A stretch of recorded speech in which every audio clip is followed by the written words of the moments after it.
इस कौम की जिम्मेदारी है, इस देश की अर्थव्यवस्था की जिम्मेदारी है। सभी लोगों को मैं तहे दिल से सलाम अर्ज करता हूं और आप लोगों का तहे दिल से शुक्रिया अदा करता हूं कि नसीम भाई की इस चौक सभा में आप इतने भारी तादाद में यहाँ पहुंचकर जो अपनी एकता का और नसीम भाई के प्रति मोहब्बत का जो आप लोगों ने परिचय दिया है, ये बेमिसाल है। मेरे भाइयों, अभी शरीफ भाई ने मीटिंग भाषण में दिया, उन्होंने महंगाई के बारे में बहुत कुछ बताया। कामले साहब ने जो हमारे कौम पर जुल्म हो रहे हैं उसके बारे में बताया। मैं इन लोगों से हट के एक बात कहना चाहूंगा कि मेरे भाइयों, आज जो देश का अर्थव्यवस्था है, जो बेरोजगारी है, जो बैंक वालों की डकैती है,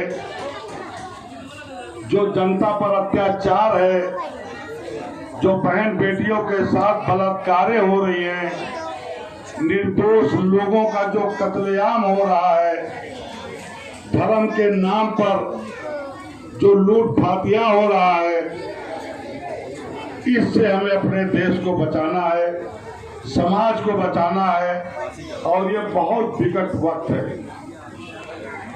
मैं 63 साल की मेरी जिंदगी है। 63 साल की जिंदगी में 35 साल मेरा राजनीति का जिंदगी है। हमने लाल बहादुर शास्त्री को भी देखा है, नेहरू जी को भी देखा है, इंदिरा जी, राजीव गांधी, सबका शासन देखा है, लेकिन ऐसा बेमिसाल ना हमने इंसान देखा और ना ऐसा बेमिसाल हमने किसी का शासन देखा है। अगर पूरे दुनिया में मुझसे अगर कोई पूछे कि पूरे दुनिया में एहसानुल्लाह भाई बताओ सच बोलने वाला कौन इंसान है, तो मैं सच तो बोल नहीं पाऊंगा। मैं भी झूठी बोलूंगा कि हमारे मोदी साहब से सच्चा इंसान पूरे दुनिया में कोई नहीं, ना इनसे सच बोलने वाला कोई इंसान है। मेरे आज तक ये मैंने समझ में आया कि हमारा प्रधानमंत्री इतना फेंकता है कि भाजपा वाले 6 साल से लपेटते परेशान हो गए, लेकिन आज तक लपेट नहीं पाए। अरे कांग्रेस सुबह कांग्रेस, दोपहर कांग्रेस, शाम कांग्रेस, रात कांग्रेस को कोसते नरेंद्र मोदी साहब का वजन 18 किलो बढ़ गया। 18 किलो बढ़ गया, कोसते बढ़ गया। कांग्रेस के राज में हम सब लोग बैंकों में पैसा रखते थे, कोई 25,000, कोई 10,000, कोई 20,000। कांग्रेस के राज में अगर आपने 6 साल के लिए पैसा जमा किया तो 6 साल में आपको दूना रकम मिलता था। आप जो पैसा जमा करते थे उसको आपको इंटरेस्ट मिलता था। लेकिन वारे हमारे बेमिसाल प्रधानमंत्री की शासनकाल, जेटली साहब के केतली से निकला हुआ वो जिन जिसने नोटबंदी करके हमारे गरीब माँ बहनों की जो 100, 200, 500, 1000 छुपा के रखी थी अपने अर्थी के लिए, अपनी अंतिम संस्कार के लिए, वो भी जमा करा लिया और सारा पैसा उठा के हमारे गुजराती भाई ने सिर्फ 12 लोगों को दिया। एक विजय माल्या को अगर छोड़ दिया जाए तो देश का पूरा पैसा 11 गुजरातियों को गया है। दुनिया का सबसे बड़ा आदमी मुकेश अंबानी को बनाया। इन्होंने दुनिया का दूसरा नंबर आदमी सबसे बड़ा अडानी को बनाने का काम किया। रेलवे स्टेशन बेच दिया, एयरपोर्ट बेच रहे हैं, नेशनल कंपनी बेच दिया। ONGC बेच दिया, भारत पेट्रोलियम बेच रहे हैं। क्या हो रहा है, क्या हो रहा है? मेरे हिंदू मुसलमान सिख ईसाई भाइयों को सोचना पड़ेगा। और मैं तो ये जो चुनाव का माहौल चल रहा है, यकीन मानिए बाखुदा मैं 3-3 बजे रात तक टीवी देखता हूं, आंखों से आंसू गिराते हैं। हमारी जिंदगी तो बसर हो गई, लेकिन आने वाले मेरे बच्चों का जो भविष्य है इसका क्या होगा? हमारी बहन बेटियों की इज्जत महफूज नहीं है, हमारे नौजवानों की इज्जत जिंदगी महफूज नहीं है, हमारे भाइयों के कारोबार महफूज नहीं है। आए मेरे भारत के लोगों, आए मेरे हिंदू मुसलमान भाइयों, मैं हाथ जोड़ के गुजारिश करता हूं कि आपस में बंटना छोड़ दो। जो कल अंग्रेजों के दलाल थे, आज वो हमें राजभक्ति का पाठ बता रहे हैं, आज वो हमें राजभक्ति का पाठ बता रहे, सिखा रहे कि राजभक्ति किसे कहते। हमारे यहाँ पर हिंदू भाई, हमारे वो मिश्रा जी बैठे हुए हैं, जो हिंदू भाइयों के अब आगे जमात में रहते ठेकेदार हैं। मैं पूछना चाहता हूं कि मैं जब से पैदा हुआ और 2014 के पहले तक हिंदू भाइयों से सलाम होता था, जय सीताराम। सीता माँ को RSS वालों ने, भाजपा वालों ने कहां बेच दिया?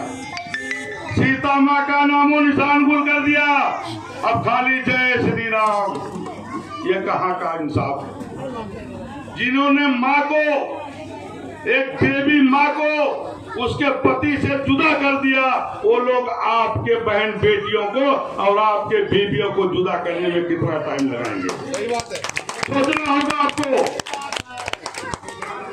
अरे जो अपने बीवी की हिफाजत नहीं कर पाया, जो अपने माँ बाप का सेवा नहीं कर पाया, वो देश का सेवा क्या करेगा? जो अपनी बीवी की हिफाजत नहीं कर पाया, जो अपने बीवी का नहीं हो पाया, वो बहन बेटियों का, हमारे माँ बहनों का क्या होगा? ये सोचना होगा। पूरे महाराष्ट्र का जो चुनाव चल रहा है, हमने बहुत स्टार प्रचारक के रूप में यूपी में भाषण दिया, MP के इलेक्शन में, MLA के इलेक्शन में, महाराष्ट्र भर में मैंने दौरा किया, समाजवादी में था, राष्ट्रवादी में था। लेकिन सच्चाई मैं कह रहा हूं कि दोस्तों, जो आज देश का हालात है, जो देश की बर्बादी और तबाही है, 1971 में पाकिस्तान से बांग्लादेश अलग हुआ। पाकिस्तान से अलग कराने का काम इंदिरा गांधी जी ने किया और 1-1 रुपया चंदा हर आदमी जो भी सामान खरीदता था, 1-1 रुपया बांग्लादेश के नाम पे चंदा देता था। हमारे पैसे से बांग्लादेश में रोड बने, हमारे देश के पैसे से बांग्लादेश में लाइट आई, हमारे देश के पैसे से बांग्लादेश की आर्थिक स्थिति सुधरी। आज भी बांग्लादेश हमसे तेल लेता है, हम बांग्लादेश को, श्रीलंका को तेल देते हैं। बांग्लादेश में 42 रुपया लीटर पेट्रोल है और हमारे भारत में 80 रुपया पेट्रोल है। श्रीलंका में 41 रुपया पेट्रोल है, हमारे देश में 80 रुपया पेट्रोल है। जानते हो क्यों? कि इसका बागडोर मुकेश अंबानी के हाथ में है, कोई बोलने वाला नहीं है। 5 लाख करोड़ रुपया मोदी सरकार ने 11 गुजरातियों का कर्जा माफ कर दिया। 5 लाख करोड़ रुपया इनका कर्जा 11 लोगों का माफ कर दिया।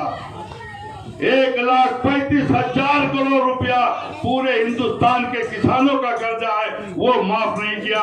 8 किसान पर डे आत्महत्या कर रहा है। ये उद्योगपतियों की सरकार है।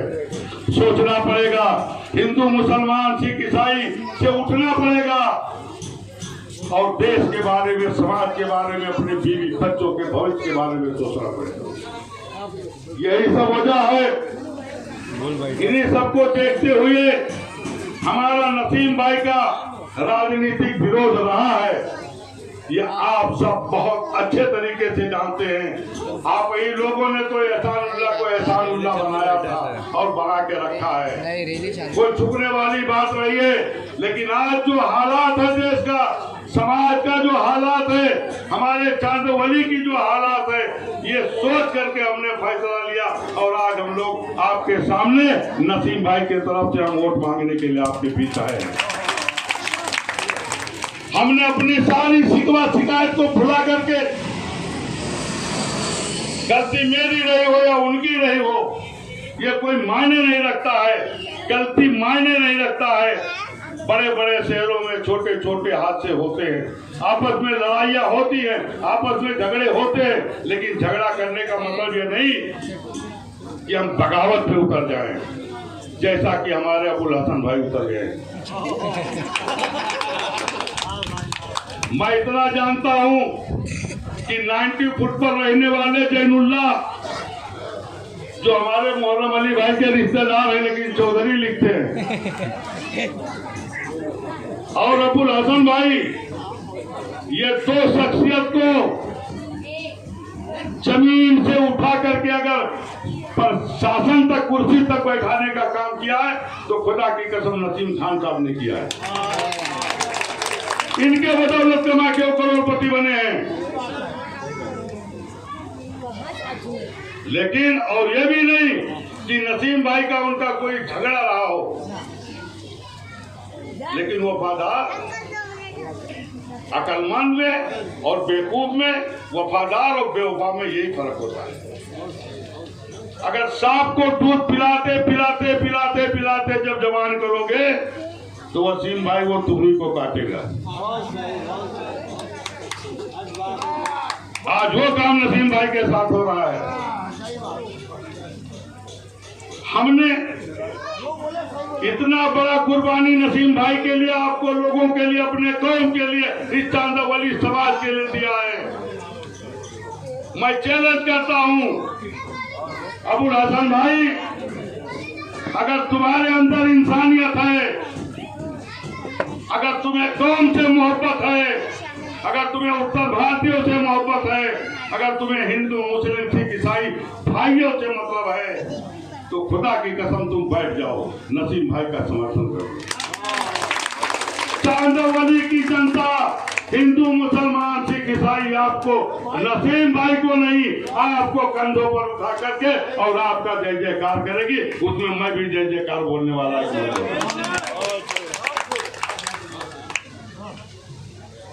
अरे आपस के झगड़े मियाँ बीवी में भी होते हैं, तो क्या बीवी क्या करे, बर्तन फोड़ डाले, गैस का चूल्हा तोड़ डाले, बच्चों को जिंदा मार डाले?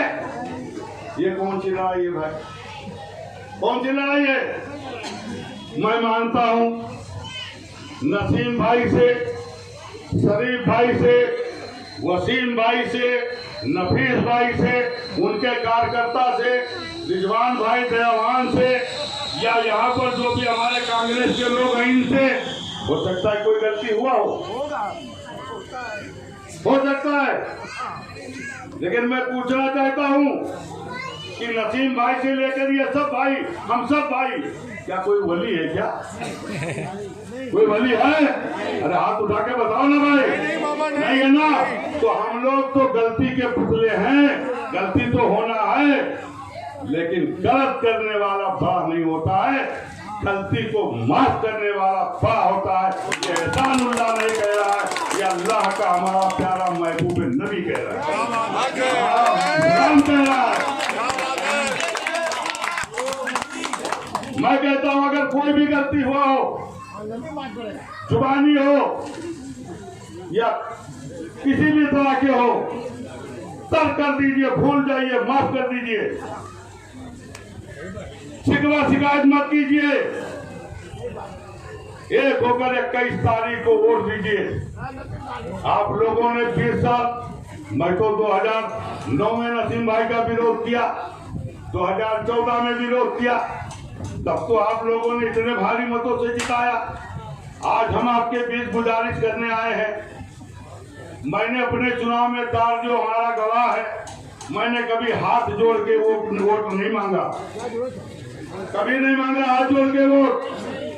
लेकिन आज मैं हाथ जोड़ के गुजारिश करता हूँ, भाई मेरे हिंदू मुसलमान सिख ईसाई उत्तर भारतीय भाइयों, आपसे गुजारिश करने आया हूँ कि 20 साल से मिसाल जो आपने सत्ता नसीम खान साहब को दिया है, 21 अक्टूबर को नसीम भाई के पंजे चुनाव निशान पंजे के सामने का बटन दबाकर 25वें साल सिल्वर जुबली बनाओ।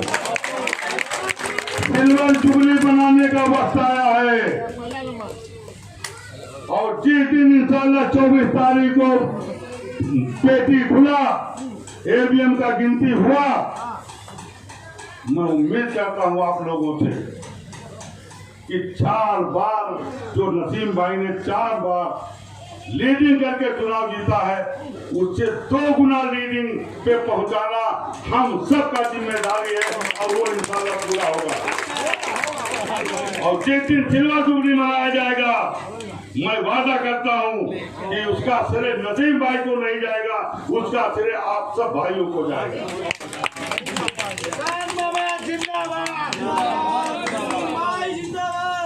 मेरे दोस्तों, ये जो बाटला लेकर आए हैं, आप लोगों से पूछना चाहता हूँ, बाटले का काम क्या है?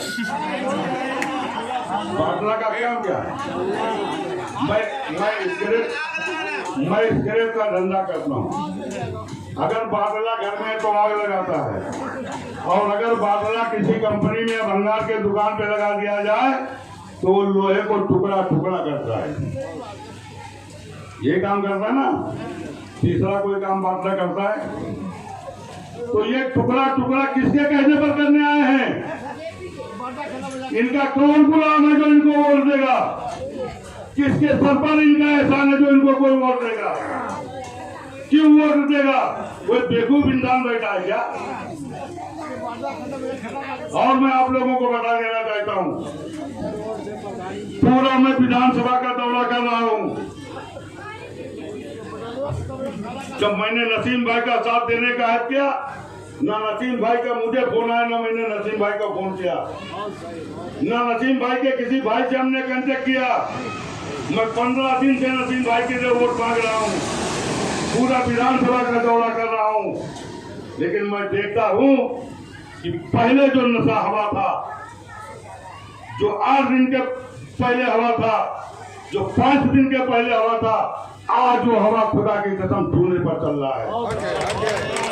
नसीम भाई का फिजा इतना जबरदस्त बन गया है 4 दिनों में कि दिलीप लांडे का नामो निशान मिटता जा रहा है, मिटता जा रहा है। और ये आटला बाटला की क्या गिनती, इनका नाम क्या लेने का?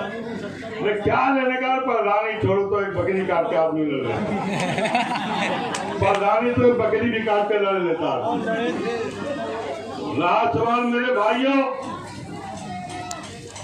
कि हमारी लड़ाई